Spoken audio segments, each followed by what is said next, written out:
करते हैं। और सबसे पहले लता जी से हम लोग रिक्वेस्ट करेंगे कि इसको रीड करेंगे, विजुलाइज योर गोल्स कंटिन्यूअली। तो Lata ji, over to you. Thank you, sir. Visualize your goals continually. Cherish your visions and your dreams as they are the children of your soul, the blueprints of your ultimate achievements. Napoleon Hill. You possess and have available to you virtually unlimited mental powers. The average person is unaware of these powers and fails to use them for goal attainment. That is why his or her results are only average. When you begin to tap into unleash the power of your subconscious and superconscious minds, you will often achieve more in years or two than the average person achieves in a lifetime. You will start moving more rapidly towards your goals than you can currently imagine.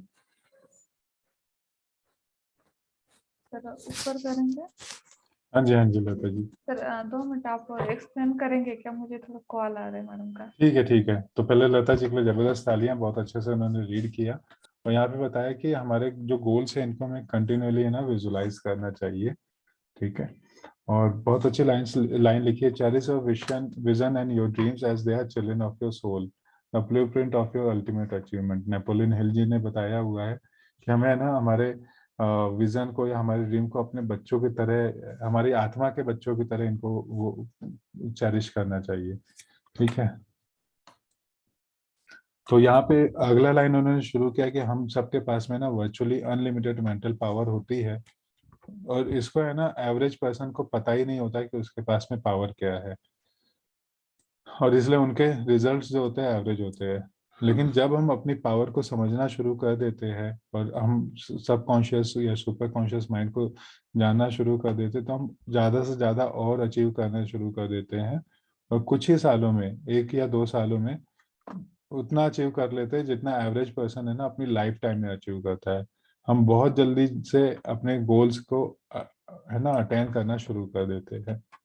So thank you Lata ji, आपने अच्छा read किया। और अभी हम लोग नेहा जी को मौका देते हैं। नेहा जी, आप रीड कीजिएगा your most powerful faculty. Yes, sir. Your most powerful faculty, your ability to visualize, is perhaps the most powerful faculty that you possess. All improvement in your life begins with an improvement.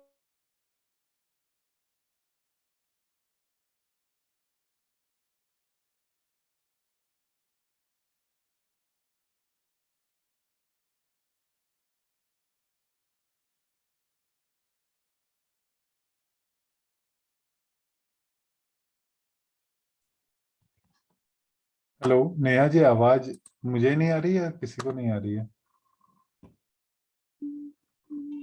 नहीं आ रही है sir, नहीं आ रही आवाज। नहीं आ रही है, network वाला चलो कोई नहीं, है ना। तो नेहा जी की आवाज नहीं आ रही, तो प्रीति जी, दीपक जी, आप इसको रीड करना चाहेंगे?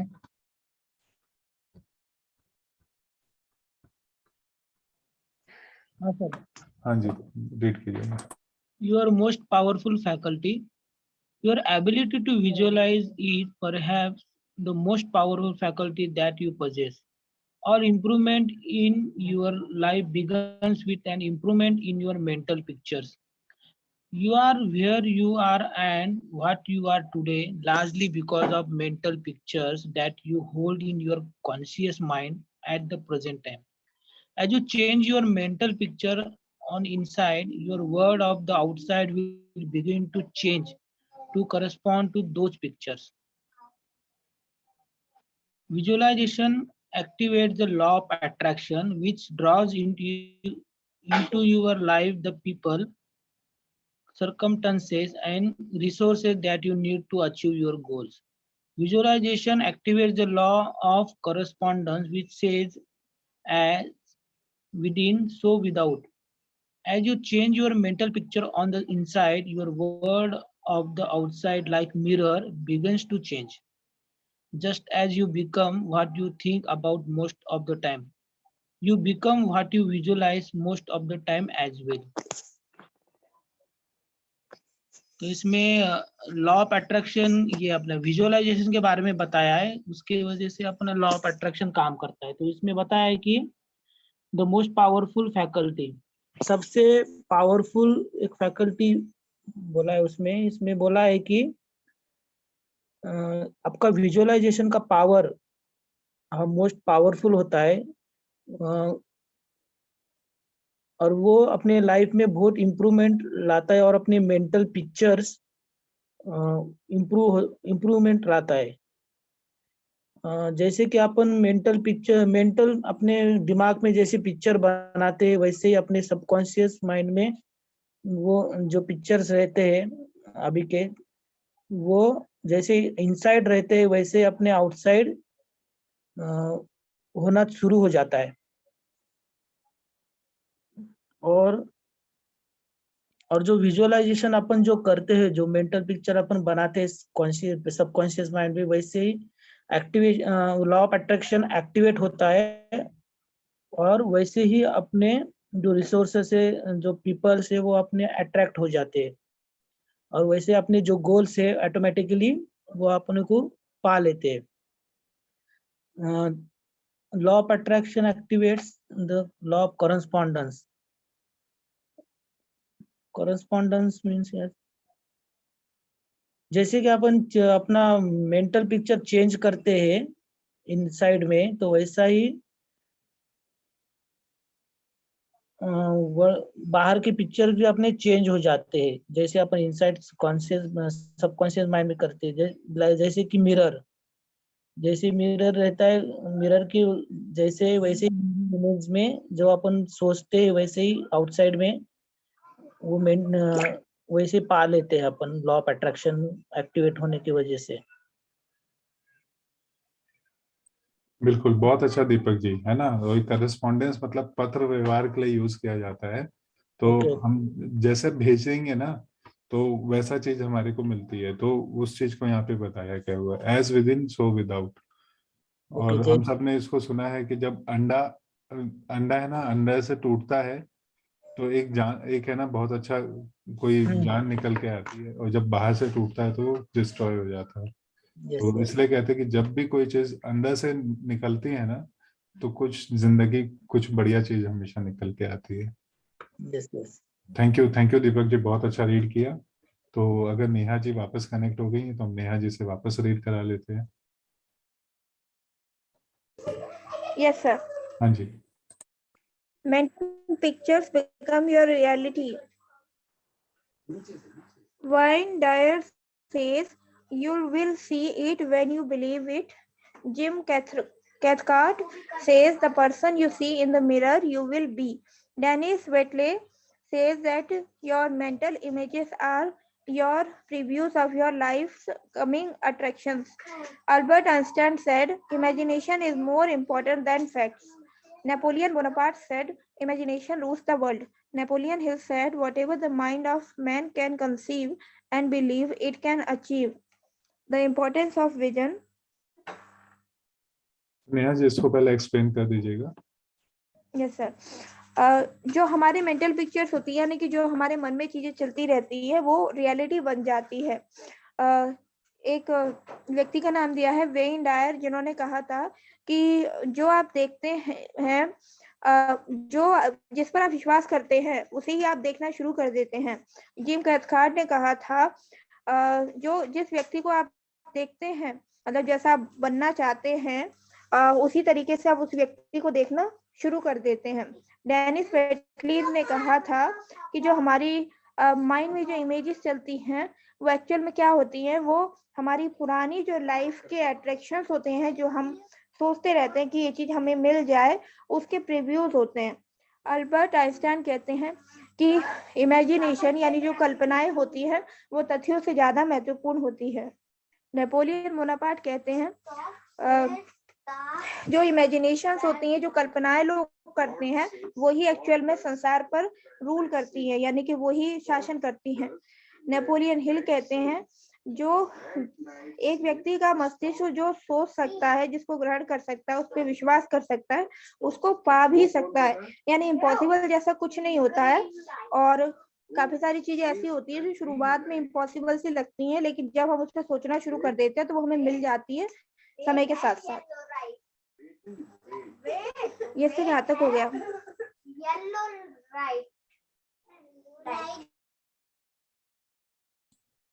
थैंक यू नेहा जी, बहुत अच्छा आपने रीड किया। तो हम आपको फिर मौका देंगे थोड़ी देर में, तब तक और किसी से आगे सुनते हैं।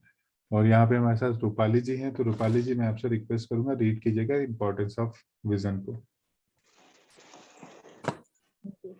The importance of vision. The most common characteristics of leaders at all levels throughout the ages is that leaders have a vision. This means that they can visualize and imagine an ideal future and well in advance of it becoming a reality. Just as Walt Disney clearly saw a happy and clean, family-oriented amusement park many years before Disneyland was built. Everything worthwhile in your life begins with a mental picture of some kind as well.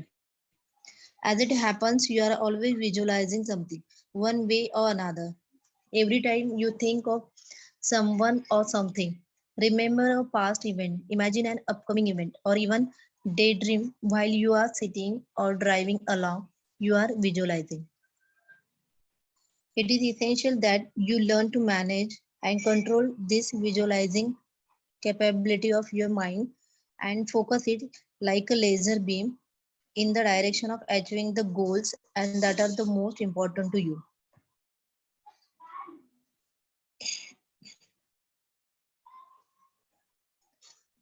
यहाँ पे vision के बारे में उसका importance बताया गया है. The most common characteristics of leaders at all levels throughout the ages is that leaders have vision. जो भी सबसे मोस्ट कॉमन लीडर की ऑल लेवल पे जो इम्पोर्टेंट कैरेक्टरिस्टिक है वो है vision. This means that they can visualize and imagine an ideal picture. हमें विजुअलाइज करना है, इमेजिन करना है ideal picture well in advance of becoming a reality. Reality से पहले हमें दिमाग में हमें जो चाहिए उसका पिक्चर इमेजिन करना है, विजुअलाइज भी करना है और हमने वो पा लिया ऐसे इमेजिन भी करना है. जस्ट इसके लिए एग्जांपल दिया है. Just Walt Disney clearly saw a happy clean and family oriented amusement park. और डिज्नीलैंड वाज बिल्ट होने से पहले ही उन्होंने happy clean and family oriented park देख लिया था. So everything जो भी है पूरा worthwhile that begins with a mental picture of some kind as well. जो भी हम mental picture बनाते हैं दिमाग में वो हिसाब से सब होते रहता है. As it happens, you are always visualizing something one way or another. आप अलग-अलग तरीके से visualize कर सकते हो. Every time you think of someone or something, remember a past event, imagine an upcoming event or even a daydream. तो इसमें day dreaming कर सकते हैं, अपकमिंग जो भी इवेंट आने वाले हैं उसको, पास्ट इवेंट को भी रिमेम्बर कर सकते हो व्हाइल यू आर सिटिंग और ड्राइविंग अलोंग और यू आर विजुअलाइजिंग. आप बैठे हो, ड्राइविंग कर रहे हो, कभी भी आप ये इमेजिन कर सकते हो. It is essential that you learn to manage and control this visualizing capability of your mind and focus it. तो आपको ये विजुअलाइजिंग का जो तरीका है वो प्रैक्टिस में लाना है. और लाइक लेजर बीम जो होती है तो वो एक ही डायरेक्शन में जिसको वो पार्ट को लेजर करना है तो वही डायरेक्शन में वो फोकस करते हैं. उसी तरह अपने भी गोल्स क्लियर होने चाहिए और विजुअलाइजेशन भी वही हिसाब से होना चाहिए for achieving the goals and that are most important to you. Thank you. तो बहुत अच्छा रूपाली जी, आपने बहुत अच्छा बताया। और इसलिए है ना, शायद कहते हैं कि कोई भी चीज है ना लाइफ में, मैंने सुना है 2 बार, लेकिन मैं हमेशा कहता हूँ कि 3 बार होती है.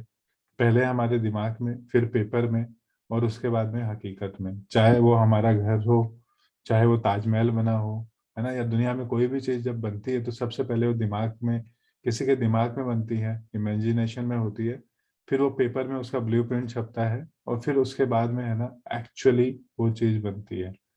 तो उसी चीज को यहाँ पे समझाया गया है कि विजुअलाइजेशन क्यों इतना इम्पोर्टेंट है. तो चलिए आगे बढ़ते हैं और हम लोग यहाँ पे अगला टॉपिक को रीड करेंगे, see the success you desire. और इसके लिए हम अजय जी से रिक्वेस्ट करेंगे, अजय जी इसको रीड करेंगे हमारे लिए। Thank you sir.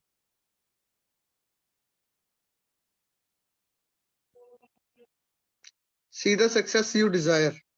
Successful people are those who visualize the kind success they want to enjoy in advance. Prior to every new experience, the successful person visualize previous success experience that are similar to the upcoming event. A successful salesperson will visualize and remember previous successful sales presentation. A successful trial lawyer will visualize and remember his performance in court during the previous successful trial. A successful doctor or a surgeon will visualize and remember his or her successful treatment of a patient in the past. Unsuccessful people, on the other hand, also use visualization, but to determine unsuccessful people prior to a new event, recall,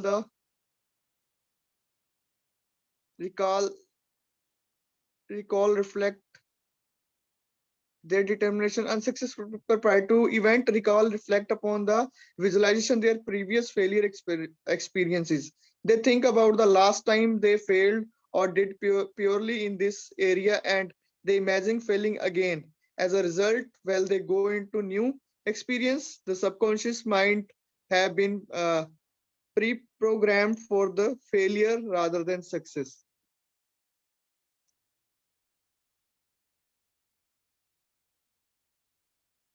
so see the success you desire. इसमें आज प्रिया ma'am ने बहुत अच्छा video पहले से ही बनाया था, तो वही इसमें बताया गया, एक्सप्लेन करा गया है पॉजिटिव नेगेटिव्स, कि लोग ना जैसे लोगों के एक्सपीरियंसेस होते हैं वैसे ही उनको ना अपना फ्यूचर दिखता है। अगर एक सक्सेसफुल आदमी है तो उसको देखेगा कि पीछे पास्ट टाइम मेरे साथ क्या अच्छा हुआ, क्या सक्सेसफुल रहा क्या काम करने में। तो जो अगर आगे फ्यूचर में भी वो देखेगा ना कि हाँ, वो देखेगा कि मैं ये काम करने जा रहा हूँ, ये भी सक्सेसफुल होगा। इसमें काफी एग्जांपल्स दिए हैं, जैसे सक्सेसफुल पर्सन विजुलाइज। उसके बाद में बताया गया है कि अगर कोई किसी ने अच्छी प्रेजेंटेशन दी है पास्ट में, तो वही वो विजुलाइज करेगा और फ्यूचर में भी वो सोचेगा कि मेरी प्रेजेंटेशन अच्छी होगी। अगर लॉयर ने कोई केस अच्छा लड़ा है, वो जीता है, तो अगर फ्यूचर में वो कोई केस लड़ेगा तो उसका माइंडसेट वैसे ही रहेगा, सबकॉन्शियस माइंड में, कि हाँ मैं जीता था, ये केस भी मैं जीतूंगा। फिर डॉक्टर क्या और सर्जन की एग्जाम्पल दी है कि अगर लास्ट टाइम उसने कोई अच्छा पेशेंट ठीक किया या सर्जरी अच्छी हुई उसकी, तो फ्यूचर में भी वैसे ही होना चाहिए। तो अनसक्सेसफुल पीपल इज मतलब वो बिल्कुल ही उल्टा है उनका। उनको क्या होता है कि पास्ट में अगर कोई ऐसा काम उनसे नहीं हुआ होता है, फेलियर हुआ होता है, फियर ऑफ फेलियर भी बोलते हैं, इमेजिनेशन उनका वैसे ही हो जाता है कि हाँ यार मैं पिछले काम में फेल हो गया था, अभी मैं ये काम करूंगा, फिर वो भी मेरे से नहीं हो पाएगा। उसका माइंडसेट ऐसे ही प्री प्रोग्राम्ड हो जाता है। सक्सेसफुल पीपल्स का सक्सेस ही देखते हैं और अनसक्सेसफुल पीपल फेलियर्स ही देखते हैं कि हाँ मैं फेल ही होऊंगा। और इसमें एक कहावत भी है हिंदी में, मैंने पहले ही आई थिंक बोला था कि वो दूध का जला छाछ भी फूंक मार मार के पीता है। तो वही एक्सपीरियंसेस होते हैं जो हम अपने साथ कैरी करके चलते होते हैं। बट ये मिथ हमको तोड़ना चाहिए अगर if we want to success in our life. Thank you sir. Exactly बहुत अच्छा बोला अजय जी, बहुत अच्छे से एक्सप्लेन किया। और खासकर दूध का जला, तो हमारे एक्सपीरियंसेस से ही वो बनाते हैं। लेकिन फिर भी यहाँ पे माइंडसेट की भी थोड़ी सी बात की है कि सक्सेसफुल लोग और अनसक्सेसफुल क्या करते हैं। जैसे हम सब लोग है ना, जब छोटे होते हैं बचपन में, हम हम कभी ये नहीं देखते कि हम कल गिरे थे या हम 2 घंटे पहले भी गिरे थे। हम फिर कोशिश करते हैं और फिर चलना शुरू कर देते हैं। तो लेकिन हाँ, जब दुनिया हमें बताने लगती है कि भाई तुम गिर सकते हो, और ये हमारे समझ में आने लगता है, एक्चुअली फर्क केवल हमारी समझ का हो जाता है। जब हम समझने लगते हैं तो हम कई सारी चीजों को गलत समझने लगते हैं। So thank you Ajay ji, बहुत अच्छा आपने ऐड किया। और चलिए हम लोग बात करते हैं feed your mind with exciting images. और सुनीता जी आ गई लगता है आज, पाओ। तो सुनीता जी यूएस में से हैं, तो चलिए हम लोग यूएस में हैं सुनीता जी, उनको मौका देते हैं रीड करने का। सुनीता जी रीड कीजिएगा। Thank you very much. Welcome Feed back your mind. Welcome welcome back. Back. Welcome. Thank you. Now I shall be regular. Feed your mind with exciting images. You always perform on the outside consistent with your self-image. on the inside. Your self-image is made up of the mental pictures that you feed into your mind prior to any event. And the good news is that you have complete control over your mental pictures for good or for ill. You can choose to feed your mind with positive, exciting, and success images, or you can, by default, end up allowing yourself to be preoccupied by failure images. The choice is up to you. Almost everything that you have achieved in life, or failed or achieved, is the result of the use or misuse of visualization. If you look back, you will find almost everything you visualized positively eventually came true for you. You visualized completing school and you did it. You visualized getting your first car and you got it. You visualized your first romance or relationship and you met the right person, not true. You visualized taking a trip, getting a job, finding an apartment, or purchasing certain clothes, and they all came true for you. Okay, so yes, this is all about exciting images and what you feed your mind with such images.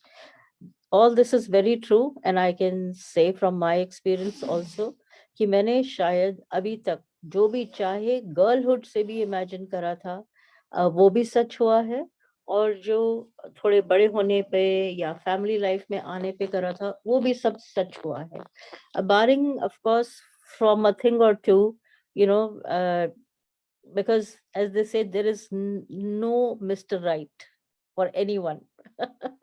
So here a little bit, you know, because you also have to become Miss Right. So I feel the responsibility lies with us also. So हमको भी वैसा बनना है, Miss Right, and to search for Mr. Right.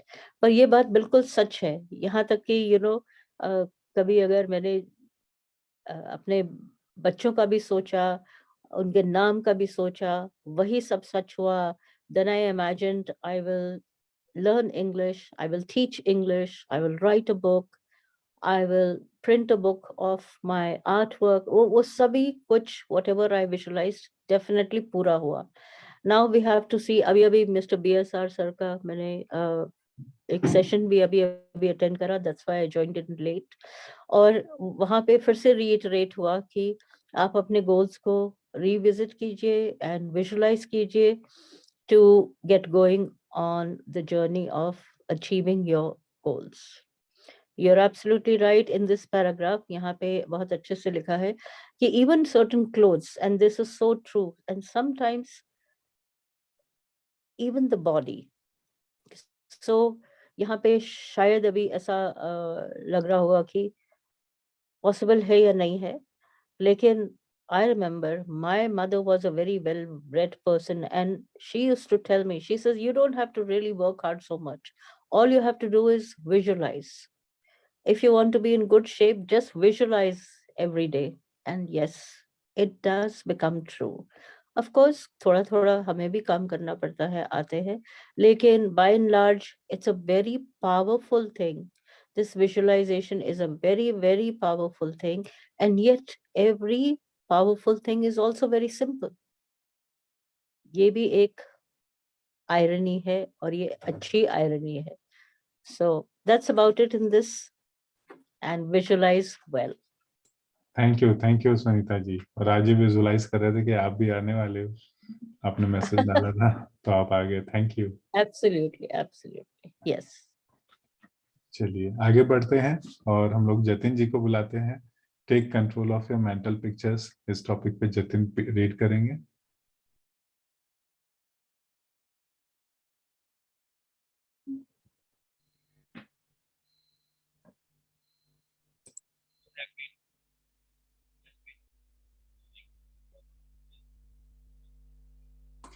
Headphone निकालो.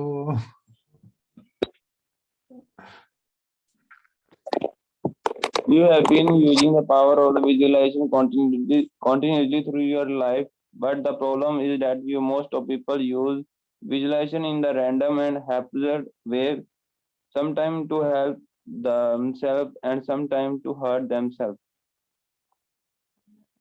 your goal should be to take complete control of the visualization process and be sure that your mind and mental image are focused continuously on the things that you want to have and a person that you want to be.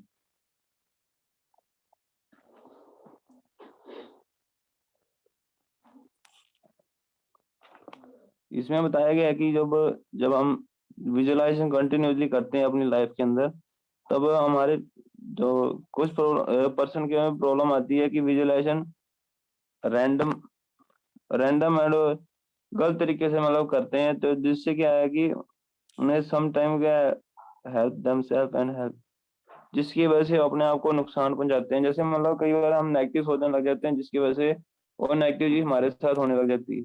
तो your goal should be take ऊपर करना ही take complete control of visualisation. जब हम अपने गोल पे visualisation करते हैं तो उस समय हमें अपने विजुअलाइजेशन पे पूरा कंट्रोल होना चाहिए, और your mind and mental image focus on continue on think, जो चीज हम चाहते हैं उस पर हमें कॉन्टिन्यूसली फोकस करना चाहिए, ना कि हमें नेगेटिव चीजों की तरफ फोकस करना चाहिए। And you want to have and person want to be, जो पर्सन एक्चुअल में चाहता है। बहुत अच्छा जतिन, आपने बहुत अच्छा रीड किया। Thank you Jatin. और अभी चलिए द इनडिस्पेंसिबल मैन, और इसके लिए हम लोग किशोर जी को बुलाते हैं। किशोर जी, आप इसको रीड कीजिएगा।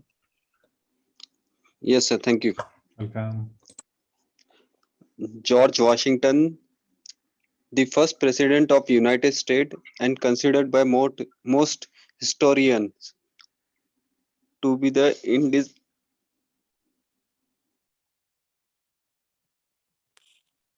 Indispensable. indispensable man. At the founding of the American Republic, started his life in humble circumstances. He was born in a small house. He was born in a small house and raised with few advantages, but he was ambitious, and at an early age he decided that he had no mold and shape his character and personality so that he could become the kind of person who would be accepted and successful in society. The guiding influence of his young life became a book with 130 rules for manners and deportment. He read this book over and over again and eventually committed it to memory. Thereafter, he practiced the very best behavior of courtesy and manner in his every interaction with other people. By the time he became a powerful figure in the American Revolution, he was described as one of the most courtly and gentlemanly men in the American colonies.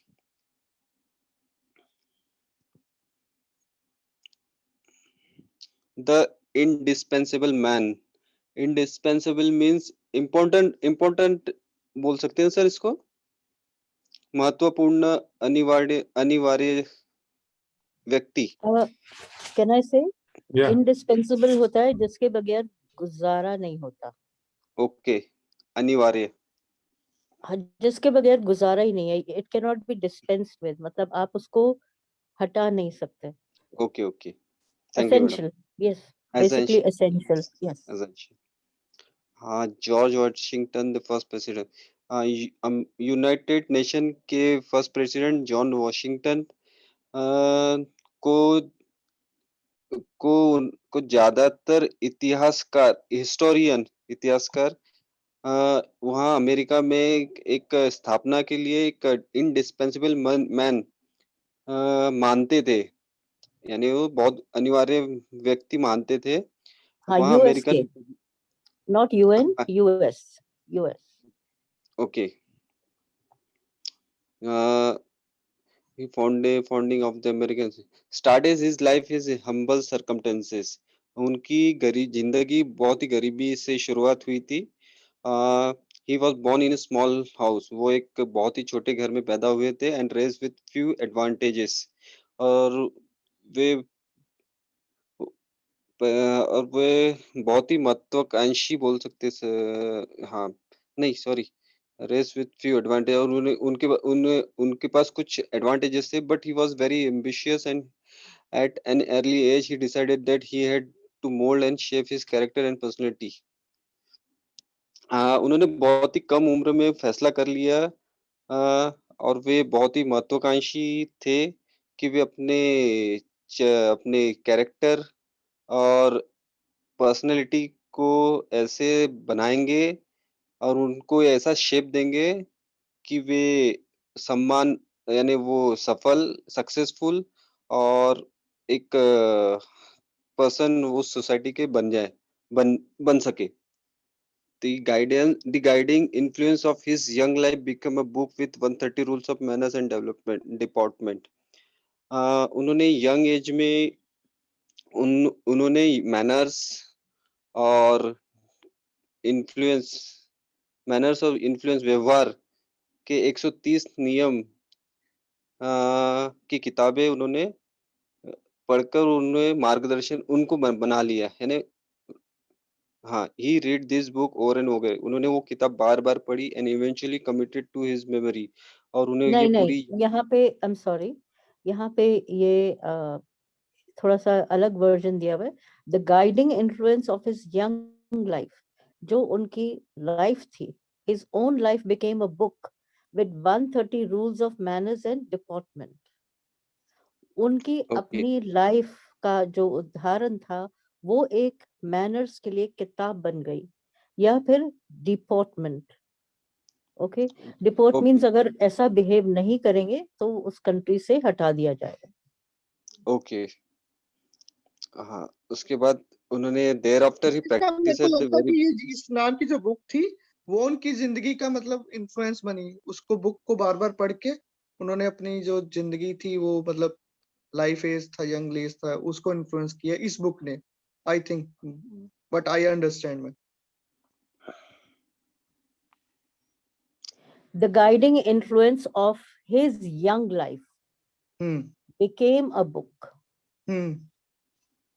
This book, तो मतलब the book called this 130 rules for man became the influence of his life, because by reading this book over and over, the guiding influence of his young life, because he was so orderly, जिस तरीके से वो जीते थे, उन्हीं के जो जैसे जीवनी नहीं होती किसी की, तो वही एक किताब बनी, became his young life became a book. उनकी जो यंग जिंदगी थी वही किताब बन गई 130 रूल्स के साथ, 130 रूल्स की for manners and deportment. मार्गदर्शन This book over and over again and eventually committed it to his memory. After the so वही चीज उन्होंने बार बार दोहराई भी। हाँ, thereafter he practices very best behavior and courtesy and manners in every interaction with other peoples. उसके बाद उन्होंने लोगों के साथ व्यवहार करते हुए वो बिहेवियर और courtesy and manners के साथ उन्होंने अभ्यास किया, यानी स्टडी की। By the time he became a powerful figure in the American Revolution, बाद में वो एक उभरते हुए अमेरिका रिवॉल्यूशन यानी क्रांति में एक पावरफुल व्यक्तित्व बनकर उभरे। He was described as one of the most courtly and gentlemanly men in American colony. बाद में वे अमेरिका के शिष्ट यानी सबसे जेंटलमैन व्यक्तियों में उनका एक नाम माना जाता है। Thank you. Thank you Kishore ji, और thank you Sunita ji and Ajay ji, आपने बीच में काफी वैल्यू ऐड किया है यहाँ पे, जहाँ पे तो जबरदस्त तालियां सभी के लिए। और आगे बढ़ते हैं हम लोग।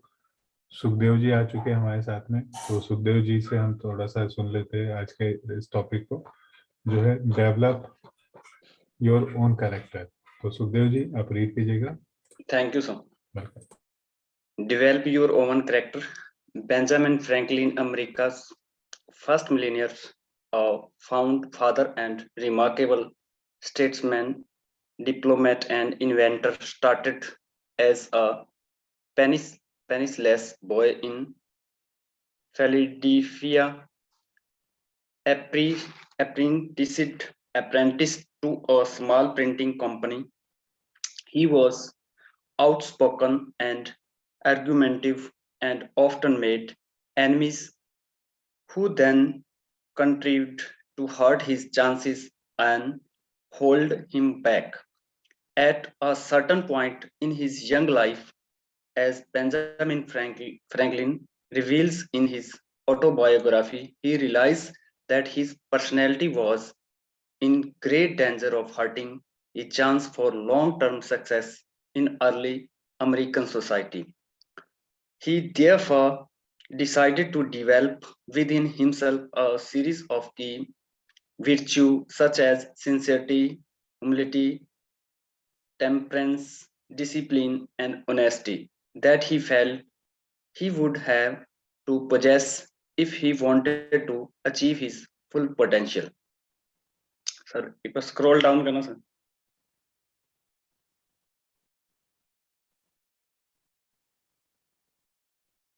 For many years, week after week, both Washington and Franklin practiced visualization on themselves. They thought of a characteristic or quality that they wanted to embody. They visualized and imagined themselves as possessing that quality in every interaction with other people. They referred to his inner mirror to see how they should behave and then carried themselves in a manner consistent with the ideal inner picture. Over time, these mental images become so deeply impressed on their subconscious minds that the mannerism and the person became one. बहुत अच्छा सुखदेव जी, इसका आप explain कीजिएगा.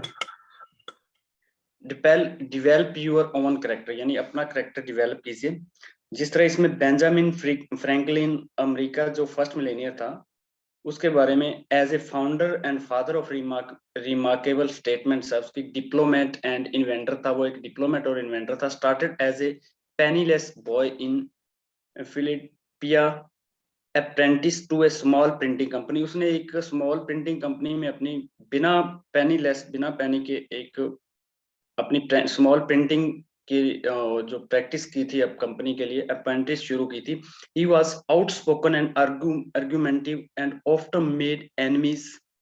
ही was outspoken, वो बहुत ज्यादा outspoken यानी outspoken था, एंड आर्गुमेंटिव और तर्क वितर्क करने वाला आदमी था, एंड ऑफ्टन मेड एनिमीज और उसने प्राय वो अपने एनिमीज ही बना पाता था, शत्रु ही बनाता था. Who then contributed to hurt his chances and hold his back, जो कि उसे हर्ट करते थे हिज चांसेस को एंड होल्ड हिम बैक, वो उसको वापस करते थे. वो उसने जो भी अपने एनिमी कन्विंस करता था. At certain point in his young life, as Benjamin Franklin reveals in his autobiography, he realized that his personality was in great danger of hurting his chances. जैसा कि उसने इसी यंग एज में जो Benjamin Franklin ने reveals था उसका autobiography में बताता, ही रियलाइज उसने महसूस किया personality was great danger hurting his chances. जो उसकी पर्सनैलिटी है वो ग्रेट डेंजर ऑफ हर्टिंग, वो उसकी पर्सनैलिटी ग्रेट डेंजर हर्टिंग, उसको चांसेस जो उसको चांस मिले उसकी हर्टिंग के कारण वो डेंजर में है. For long success in early American society, जो कि बहुत लंबे टाइम के बाद सक्सेस मिली इन अर्ली अमेरिकन सोसाइटी में. he therefore decided to develop within himself a series of key virtues. he therefore decide, उसने ये डिसाइड कर लिया था टू डेवलप अपने आप में एक सीरीज की virtue, गुणों की एक सीरीज, सच एज सिंसियरिटी, जिनमें थे उसमें थे sincerity, humility and temperance, discipline and honesty. ये सभी virtue उसने अपने आप में डेवलप कर लिए थे. That he felt he would have to possess if he wanted to achieve his potential. उसको महसूस हो गया था कि he would have to possess, उसमें ये सब चीजें, he wanted to achieve his full potential, वो अपनी पूरी ताकत के साथ इन्हें अचीव कर सकता है. For many years, week after and week, both Washington एक मिनट यहाँ पे थोड़ा सा क्लैरिटी दे देते हैं. हाँ सी जी मैम। जैसे उनकी पहले नेचर थी, वो हाँ जी। बहुत, जैसे आपने बोला कि बहुत जल्दी ही तर्क वितर्क कर लेते थे, हाँ जी। तो क्या होता था कि उससे जो उनके चांसेस थे ऑफ प्रोग्रेसिंग, वो होल्ड बैक हो जाते थे, वापस दे यूज्ड हाँ टू जी। Be held back because of that.